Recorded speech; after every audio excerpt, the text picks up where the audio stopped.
Let's view our Sunday school lesson for today. Today we come to the end of the spring quarter for the months of March, April, and May 2025. And our spring quarter theme has been worship, sacrifices, and offerings.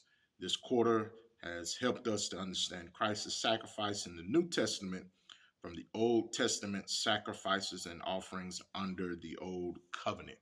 Today we come to the end of the quarter as well as unit number 3 for the month of May, entitled Special Offerings and the Sanctuary.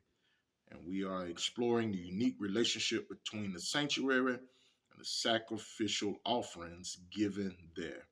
We're studying First and Second Chronicles, and the book of Ezra and Nehemiah. Today we look at lesson number 13, our final lesson for May 25th, 2025, entitled Here We Go Again. Our printed passage is Nehemiah 10, verse 28 through 39. As we think about this text today, after the people rededicate themselves to God, they are ready to rebuild the temple. God sends a man by the name of Nehemiah to lead the rebuilding of the walls of the temple, the walls of the city, as well as the beauty of the city.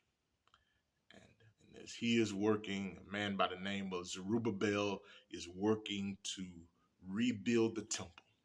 And as all of this is being rebuilt, verse number 29 says that all the people make an oath to walk in God's law.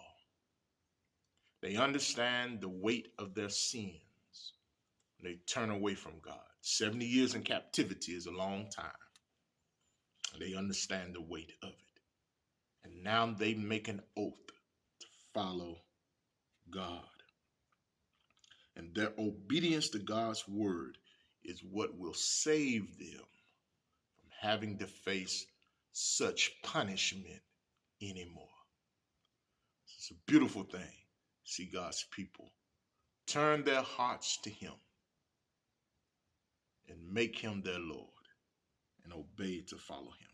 What is the result of that? Verse 32 through 39 says that they make a vow to take care of the house of God, that they would not forsake or leave God, nor forsake the house that has been built. So what they do, they bring in provisions. Every person brings in something to take care of the house of God. And the temple is taken care of by God's people after God's plan. It's a beautiful thing in the Old Testament to see how God put the temple in place, as well as the tabernacle at that time, that tent, that temporary abode, and put the structure of sacrifices and offerings in place, as well as the priest in place who would conduct these services. It's a beautiful thing, and it all points to Jesus. Jesus would take the place of high priest for us, granting us access to God, that we can go through him to get to the Father. And because of his sacrifice out on Calvary's cross, giving up his life, being the perfect lamb that was slain for the sins of the world, he gave us new life. We didn't have to bear the punishment of the wrong that we have done. He died for us so that we didn't have to die. And now it is for us to look at the sacrifice that he has given for us. And we are to make the same type of sacrifice, that we won't forsake God and we won't forsake the things of God. Israel in our text today make a commitment to take care of the business that God has. It comes to the temple, they obey God and they bring provisions to take care of the house of God. And it's our duty to do the same.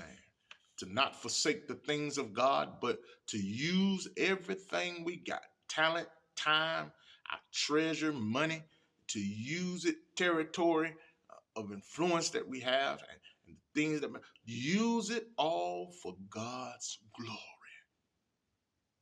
Because after all, we're his temple where he wants to dwell. So this is why Paul says, I beseech you, therefore, brethren, to present yourself a living sacrifice. Give it all to God. That's what he desires, to use us for his glory. I thank God for this group of lessons. And I just pray it has been a blessing to you as it has been for me. Thank you for joining us in our Sunday school lesson reviews. I pray God richly continue to bless you.